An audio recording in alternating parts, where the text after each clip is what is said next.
بسم اللہ الرحمن الرحیم۔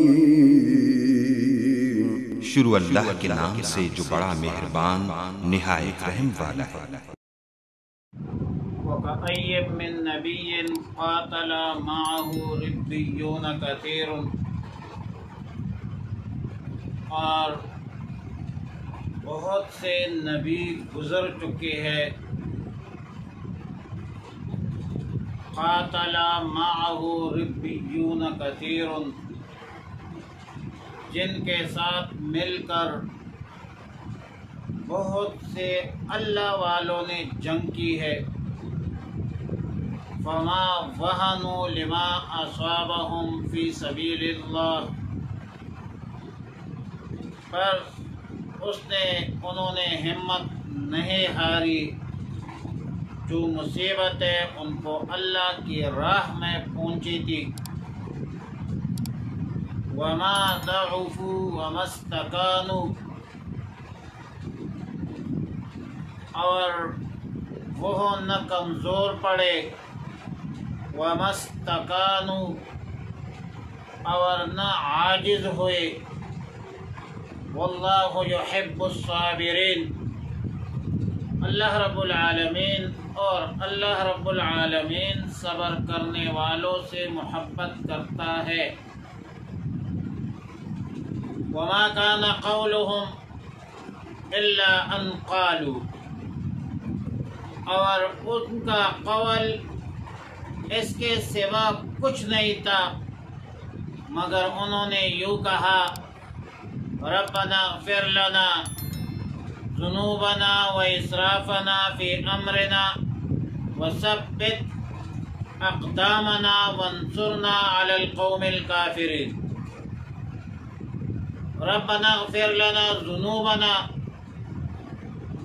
اے ہمارے رب ہمارے بخشش فرما دے، واسرافنا فی امرنا، اور ربنا اغفر لنا ذنوبنا، اے ہمارے رب ہمارے بخشش فرما دے، ہمارے گناہوں کو معاف فرما دے۔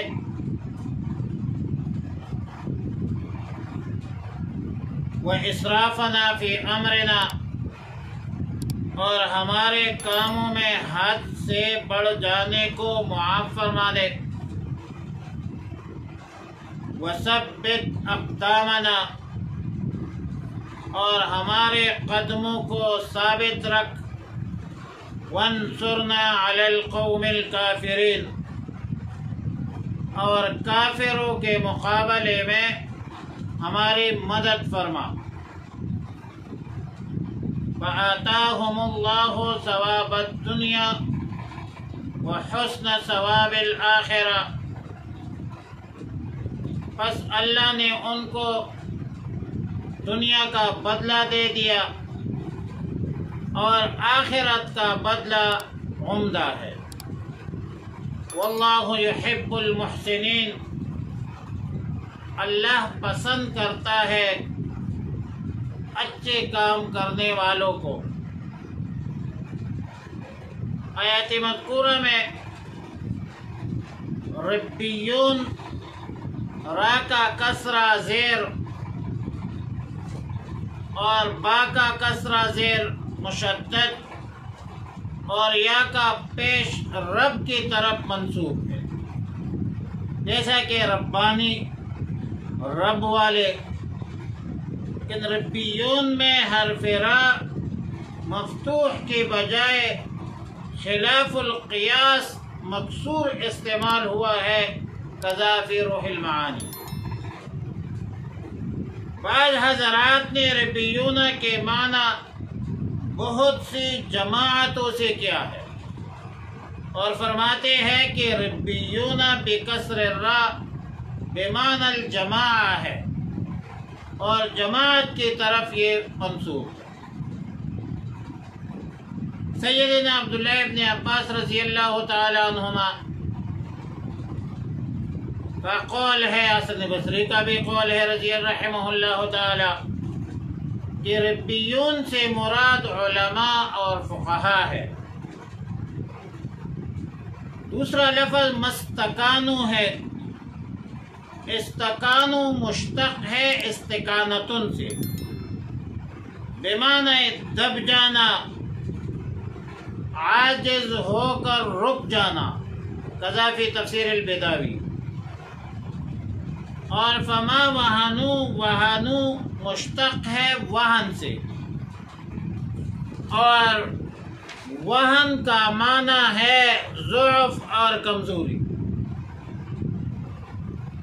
اب ایک بات تو یہ یاد رکھ کیجئے کہ روز اول سے بلکہ ازل سے حق اور باطل کے درمیان یہ جنگ، یہ کشمکش جاری ہے اور قیامت کے صبح تک جاری رہے گا۔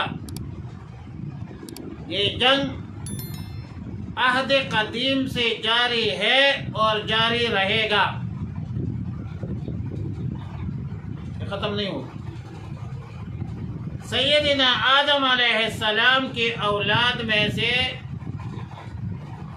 جس نے کفر کیا، جب کفر کا وجود موجود ہوا تو اہل ایمان نے ان کے ساتھ مقاتلہ کیا ہے، مقابلہ کیا ہے اور ابھی تک جاری ہے۔ حضرات انبیاء علیہم السلام کے جو احباب تھے، ان سب کو اپنے زمانے کے باطل اور کفر کے ساتھ جنگ کرنی پڑی۔ دشمن کے مقابلے میں بڑے جوان مردی سے کفار کا، باطل کا مقابلہ کیا، اور اللہ تعالیٰ نے ان کی تعریف اور توصیف فرما دی کہ انہوں نے اللہ کے راہ میں نہ ہمت ہاری، نہ سستی دکھائی، نہ دشمن کے سامنے بے بسی اور عاجزی ظاہر کی۔ استقامت کے ساتھ، جوان مردی کے ساتھ، ثبات قدمے کے ساتھ جنگ کرتے رہے اور اللہ کی طرف متوجہ ہوتے رہے، اللہ سے دعائیں مانگتے رہے، اور ان کی دعاؤں میں 4 چیزیں تھیں۔ نمبر 1، گناہوں کی مغفرت، ربنا فاغفر لنا ذنوبنا۔ نمبر 2، جہاد کے مقدس عمل میں کوتاہیوں کی معافی، و اسرافنا فی امرنا۔ نمبر 3، ثابت قدم رہنے کی استدعاء، فرمایا وثبت اقدامنا وانصرنا علی القوم الکافرین۔ اور چوتھی بات، دشمن پر غلبہ کے لیے اللہ سے مدد مانگ، وانصرنا علی القوم الکافرین۔ اب پہلی بات یہ ہے کہ امت مسلمہ کے لیے تذکیر بایام اللہ کے اساس پر تعلیم ہے، ترغیب ہے کہ مذکورہ دعاؤں کا اہتمام کریں، اور خاص کر میدان جنگ میں تو ضرور پڑھنا چاہیے۔ دوسری بات یہ ہے کہ مسلمان کتنا ہی بڑا نیک عمل ہو، اعمال صالحہ اختیار کرے، اللہ کے راہ میں جتنا بھی جدوجہد کرے، لیکن کسی مسلمان کو یہ حق حاصل نہیں کہ اپنے عمل پر فخر کرے، ناز کرے، غرور کرے، تکبر کرے، کیونکہ عمل کی توفیق اللہ ہی دیتا ہے۔ ہر نیک عمل اللہ کی توفیق سے ہوتا ہے، اور اللہ تعالی ہی کے فضل اور کرم کا نتیجہ ہوتا ہے کہ ہم اعمال صالحہ اختیار کریں۔ اور وہ جماعت والے کہتے ہیں اللہ کا بڑا فضل ہے کہ اللہ نے ہمیں ایمان کی نعمت سے برآمد فرمایا۔ واللہ لولا ما اهتدینا ولا تصدقنا ولا صلینا۔ اگر اللہ کا فضل نہ ہوتا تو ہمیں سیدھے راستے کی ہدایت نہ ملتی، اور نہ ہم سے صدقہ، زکوٰۃ، نماز ادا ہو سکتی، یہ اللہ کا فضل ہے۔ اور تیسری بات یہ ہے کہ کوئی بھی نیک عمل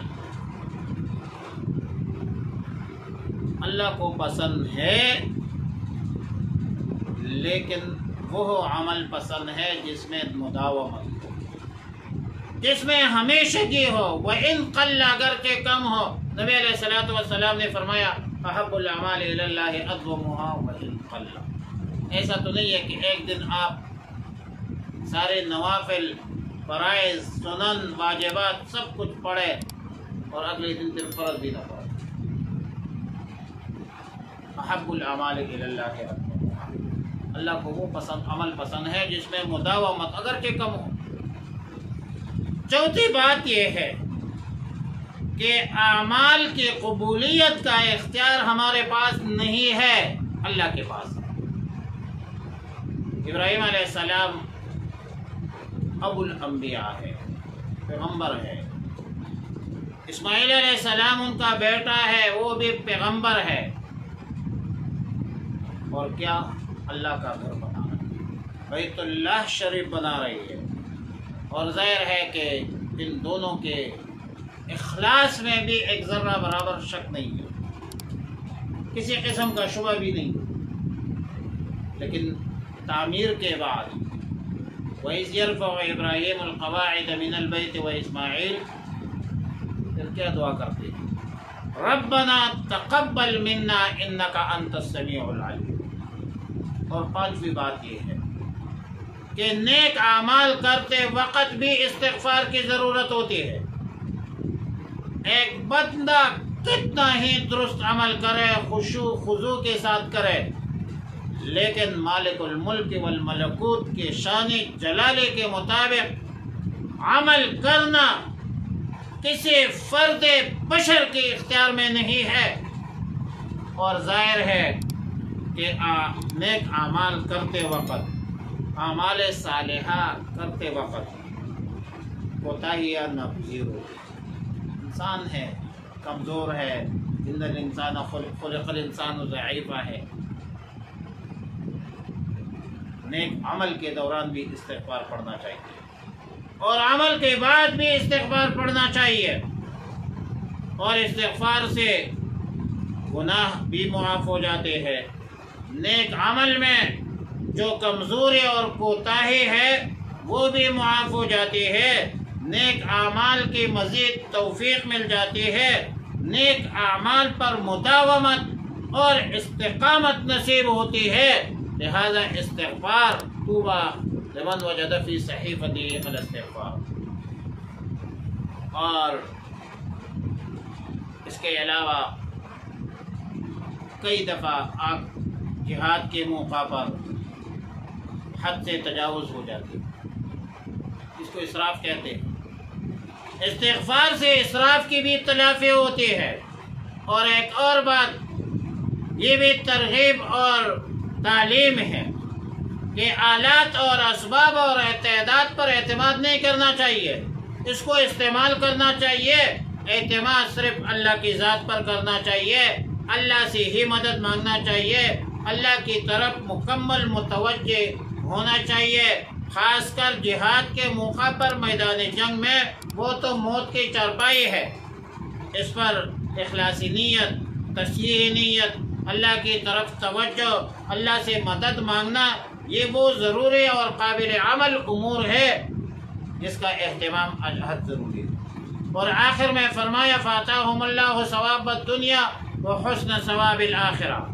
اللہ والوں کو دنیا اور آخرت میں اچھا بدلہ دینے کا ذکر ہے کہ اللہ والے دنیا میں بھی کامیاب ہے اور آخرت میں بھی کامیاب ہوں گے۔ دنیا میں اللہ نے عزت سے سرفراز فرمایا، نوازا، اور آخرت کا بدلہ تو اصل بدلہ ہے، وہ تو دائمی راحت ہے، وہ تو نہ ختم ہونے والی خوشی ہے جس کو کبھی بھی پناہ نہیں ہے۔